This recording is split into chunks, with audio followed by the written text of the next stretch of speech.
Go. Hello guys, ang lulutuin natin ngayon para din sa bagong taon ay kalderitang bibimbap ribs.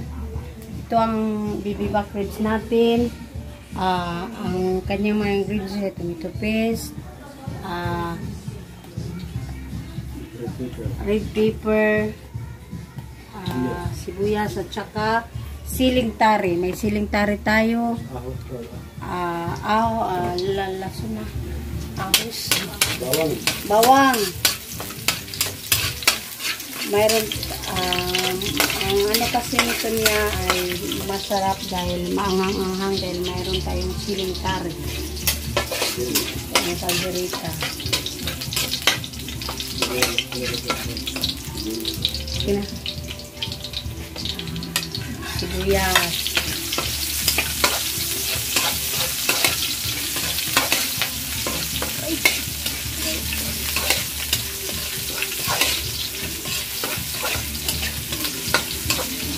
Red pepper.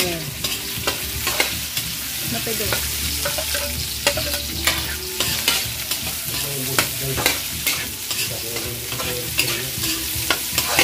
Ito, ano. Pag naluto na ito ang ano niya, isusunod natin ng ano, bibimbap ribs. Yan, nandyan na yung siling tari. Yan ang nagdadala ng lasa niyan. Yung siling tari dahil kaminudo. Walang siling tari. Ito mayroon dahil kalderita ito eh.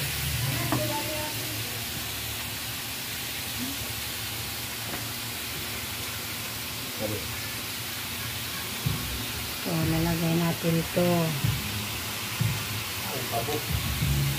Tomato paste.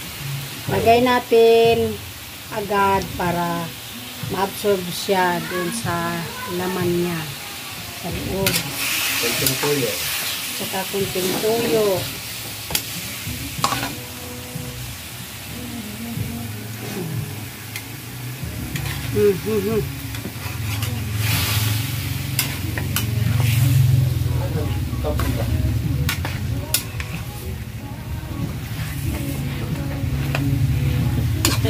Lagyan ng sabaw.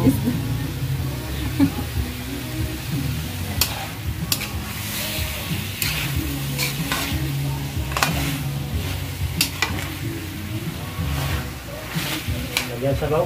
Oh, lagyan ng sabaw. Pakuluin natin.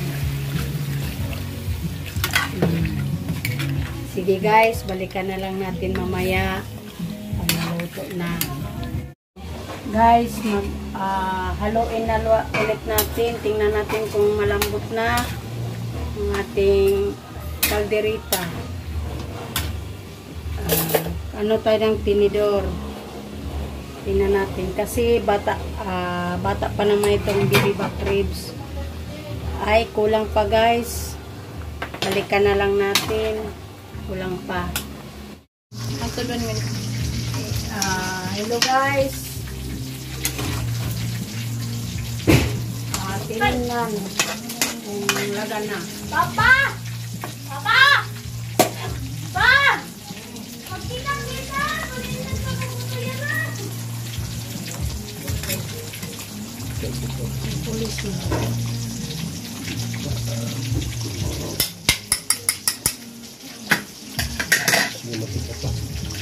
Natigas pa guys. Babalikan ulit. Sikta guys, baka laga na.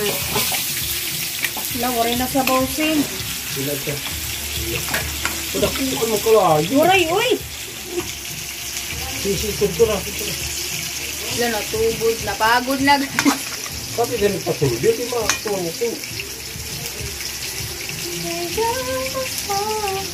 Luto na. Luto na? Sige guys. Luto na. Tama ito ko. Malambot na siya. Ang kalderita. Okay. Luto ng kalderita. Bye-bye. Bye-bye. Luto ng ating kalderita. Happy New Year.